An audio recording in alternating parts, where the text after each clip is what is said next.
मुख्यमंत्री नीतीश कुमार यात्रा पे जा रहे लालू जी। अच्छा जा रहा है, तो अब तो नैन सेकने जा रहे हैं। लेकिन आप देखिएगा मौजूदा स्थिति जो डबल इंजन की जो सरकार है, मुख्यमंत्री तो होश में है ही नहीं। क्या नीतीश कुमार को महिलाओं की नजर में गिराने की हो रही है कोशिश? राजद और महागठबंधन की ये कैसी घटिया राजनीति? क्या महिला वोटरों पर है तेजस्वी की नजर? क्या इस बार 2025 बिहार विधानसभा चुनाव में महिलाओं की होगी निर्णायक भूमिका? और क्या इस चुनाव में महिला वोटर ही है ट्रम्प कार्ड?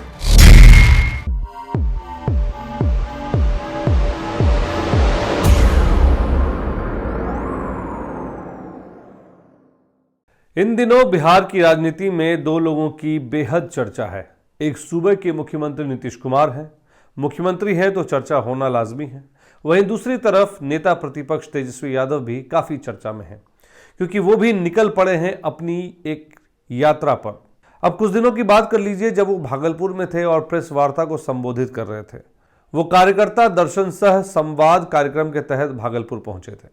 उन्हें कार्यक्रम के बाद प्रेस को संबोधित करना था और वो प्रेस को संबोधित करते हुए बिहार सरकार पर जमकर बरसे और अपने संबोधन में उन्होंने मुख्यमंत्री नीतीश कुमार को एक थका हुआ मुख्यमंत्री बता दिया। कल की बात कर लीजिए, कल जब उनको एयरपोर्ट पर पत्रकारों ने पूछा तो उन्होंने कह दिया कि सरकार बिहार में है ही नहीं, कौन चला रहा है पता ही नहीं, नीतीश कुमार को परवाह ही नहीं। तो इन्हीं सब बातों को लेकर पहले उनका बयान आप सुन लीजिए। देखो, बिहार में सरकार है कि नहीं है, पहले इस पे चर्चा हो जाए। ये जनता की भी सरकार है या लाठी डंडे वाली सरकार है या भ्रष्ट अधिकारियों की सरकार है? और अगर सरकार है तो ये सरकार चला कौन रहा है? क्योंकि हमको तो ऐसा लग रहा है कि माननीय मुख्यमंत्री अब होश में है नहीं। यहाँ बच्चे लाठी डंडा खा रहे हैं, यहाँ सीने पे जो है लाठियों के दाग हैं, घायल हो चुके हैं, अस्पताल में भर्ती है, लोगों के आंख में आंसू है। ये देख करके मुख्यमंत्री जी का कलेजा जो है या उनकी अंतरात्मा को कोई फर्क नहीं पड़ता, कोई दुख नहीं। यही 17 महीने जब हम लोग की सरकार थी तो इन्हीं युवाओं के चेहरे पे खुशी थी। उस 17 महीने के सरकार में कोई पेपर लीक नहीं हुआ, लोगों को 5 लाख लोगों को नौकरी मिला। और आज के सरकार में लोग जो हैं, नौजवान जो हैं, उनकी आंखों में आंसू है, पीठ पे लाठी का दाग है, सर माथा फुटा हुआ है, कुछ अस्पताल में है। ये है एनडीए की सरकार। कौन ये सरकार चला रहा है? यहाँ केवल भ्रष्ट अधिकारी सरकार चला रहे हैं और चंद जो चमचे बेलचे जो है मुख्यमंत्री के आगे पीछे, दो यहाँ जो करते हैं, ये अपने मतलब के लिए काम कर रहे हैं। बाकी बिहार को इन्होंने छोड़ दिया है अपने हालात पर। छात्रों से भी जाके हम मिले, उनकी समस्याओं को भी हमने समझा और एक नेता विरोधी दल के हैसियत से हमने एक बार नहीं 2 बार माननीय मुख्यमंत्री को हमने चिट्ठी लिखा। ये लोकतंत्र है, नेता विरोधी दल अगर चिट्ठी अगर कोई लिखे तो मुख्यमंत्री उसका जवाब देना पड़ता है। ना सदन में कुछ बोलते हैं, ना बाहर कुछ बोलते हैं, ना मीडिया में कुछ बोलते हैं, ना नेता विरोधी दल के चिट्ठी का कोई जवाब आता है। ये मुख्यमंत्री है कि क्या है भाई? क्यों साधे हुए थे? अबे उनसे जाके पूछो। भारत रत्न देने की मांग हो रही है, हम लोग क्या बताएंगे? ऐसा कोई मुख्यमंत्री देखा क्या? महात्मा गांधी का अपमान हो रहा है बिहार में, सीता मैया का अपमान हो रहा है, कलाकार का अपमान हो रहा है। यही मुख्यमंत्री जी अपने कार्यक्रम में गाना बजवाते हैं, भजन बजवाते थे। जो प्रिय भजन महात्मा गांधी का था, रघुपति राघव राजा राम पिता, आपका रघुपति राघव राजा राम पति पतावन सीताराम, तो ईश्वर अल्लाह तेरो नाम। तो इसमें अब क्या हुआ? ईश्वर अल्लाह है, सीता जी का नाम भी ये लोग नहीं ले सकते। ये भाजपा के लोग हैं। इसमें महिलाओं का अपमान है, इसमें गांधी जी का अपमान है। तो इसका दोषी कौन है? यही राज्य में मुख्यमंत्री जी को कुछ पता है कि नहीं पता, ये भगवान ही जाने। हम तो पहले ही बोल रही है, सरकार कौन चला रहा है पहले इस पे डिस्कशन होनी चाहिए। यहाँ सरकार है कि नहीं है? मुख्यमंत्री नाम, बस नाम के मुख्यमंत्री है या काम के भी होने चाहिए भाई? तो आपने सुना मुख्यमंत्री नीतीश कुमार पर कितने तीखे हमले कर रहे हैं तेजस्वी यादव। नमस्कार, आप देख रहे हैं BMW न्यूज का खास कार्यक्रम स्पॉटलाइट और मैं हूं आपका होस्ट अभिषेक। राजनीति में कोई भी बातें बड़ी सोच समझकर कही जाती हैं और सभी के पीछे कुछ ना कुछ लॉजिक होता है। जब आप विश्लेषण करने बैठेंगे तब आपको लगेगा कि ओह, ये बात थी, इसलिए इस बात को कही गई थी। जी हां, आज के विश्लेषण में हम इन्हीं बातों को आज आपके सामने लाने जा रहे हैं। इन दिनों तेजस्वी यादव, लालू प्रसाद यादव नीतीश कुमार को लेकर काफी हमलावर हो गए। अभी कुछ दिन पहले जब वो भागलपुर में थे, उन्होंने मुख्यमंत्री नीतीश कुमार को एक थका हुआ मुख्यमंत्री बता दिया। कल एयरपोर्ट पे उन्होंने बता दिया कि नीतीश कुमार बिल्कुल मौन है, बिल्कुल उनके नॉलेज में बातें ही नहीं है, और भी बहुत सारी बातें उन्होंने एयरपोर्ट पे कही हैं। लेकिन इन सब बातों के पीछे का मकसद क्या था, ये जानना बेहद जरूरी है। अब ये बातें तेजस्वी यादव ने क्यों कही और किन मौकों पर इस तरह का उन्होंने बयान दिया, इसको समझने की जरूरत है। अगर आपको याद हो तो लालू प्रसाद यादव का बयान, जिसमें लालू प्रसाद यादव ने नीतीश कुमार को उनकी महिला संवाद यात्रा को लेकर तंज कसते हुए कहा था कि वो नयन सुख के लिए महिला संवाद यात्रा करने जा रहे हैं, जिसके बाद काफी बवाल मचा बिहार की राजनीति में। उनके इस बयान के बाद इतना बवाल मचा कि नीतीश कुमार को अपनी महिला संवाद यात्रा को प्रगति यात्रा का नाम देना पड़ा। इसको लेकर भी काफी चर्चा होने लगी कि आखिर में नीतीश कुमार को महिला संवाद यात्रा का नाम बदलकर प्रगति यात्रा क्यों रखना पड़ा। विपक्षी कहते हैं क्योंकि उन्होंने ऐसी तीर चलाई जिससे नीतीश कुमार आहत हो गए और उनका तीर निशाने पर लगा। इसके बाद वो महिला संवाद यात्रा का नाम बदलकर प्रगति यात्रा कर पाए और आरजेडी इसे अपनी जीत की तरह देख रही है। वो अपने आप को क्रेडिट दे रही है कि उनके तीर चलाने की वजह से ही नीतीश कुमार ने महिला संवाद यात्रा का नाम प्रगति यात्रा रखा। लेकिन बात अगर करें तेजस्वी यादव की, तो नीतीश कुमार की महिला संवाद यात्रा का नाम भले ही प्रगति यात्रा रखा गया हो, लेकिन इस पूरे प्रकरण में एक बात तो साफ है कि नीतीश कुमार महिलाओं का समर्थन जुटाने के प्रयास में दिख रहे हैं। इसे देखकर तेजस्वी यादव भी चुप नहीं रहने वाले थे। उन्होंने तुरंत अपना एक नया स्लोगन दिया कि उनकी सरकार आएगी तो माई बहन योजना लाएगी, जिसके तहत महिलाओं को 2,500 रुपए पेंशन के तौर पर मिलेंगे। लेकिन बिहार के लोग ये सोच रहे होंगे कि आखिर में नीतीश कुमार और तेजस्वी यादव, ये दोनों ही अचानक महिलाओं को इनको कैसे याद आ गई। तो उसके पीछे एक बहुत बड़ा कारण है, जिसे आप सुनेंगे तो मन ही मन सोचेंगे कि राजनीति में बिना किसी कारण किसी के बारे में कोई नहीं सोचता। और मुझे लगता है कि यकीनन आप भी इस कारण को जानना समझना जरूर चाहेंगे। तो चलिए बताते हैं आपको इस पूरे प्रकरण को। आखिर में अचानक क्यों महिलाओं को लेकर इन दोनों नेताओं के हृदय परिवर्तन हो गए। तो शुरू करते हैं। जब लोकसभा के चुनाव की सुगबुगाहट शुरू हुई थी तो उस समय आप लोगों ने जाति जनगणना के बारे में खूब चर्चा सुनी होगी। बिहार सरकार ने खुद के सर्वे पर जाति जनगणना शुरू कराई और इसी जातीय जनगणना में एक जनगणना निकलकर और सामने आई कि बिहार में कितने पुरुष और कितनी महिला मतदाता है।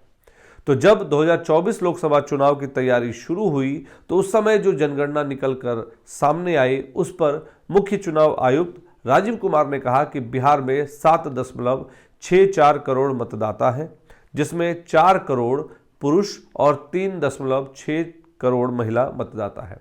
जी हाँ, और यही कारण है इन लोगों का महिलाओं के प्रति हृदय परिवर्तन का। तो अब तो मालूम पड़ ही गया होगा आपको कि कैसे इन दोनों नेताओं का हृदय परिवर्तन हुआ। भाई, जिस राज्य में 3.6 करोड़ महिला मतदाता है, जो सबसे ज़्यादा वोट करने जाती है, और अगर आप पिछले कुछ सालों का वोट प्रतिशत देखें, खास करके जब सरकार बदलने की बारी आती है तो महिला सबसे ज़्यादा वोट करने घरों से निकलती है।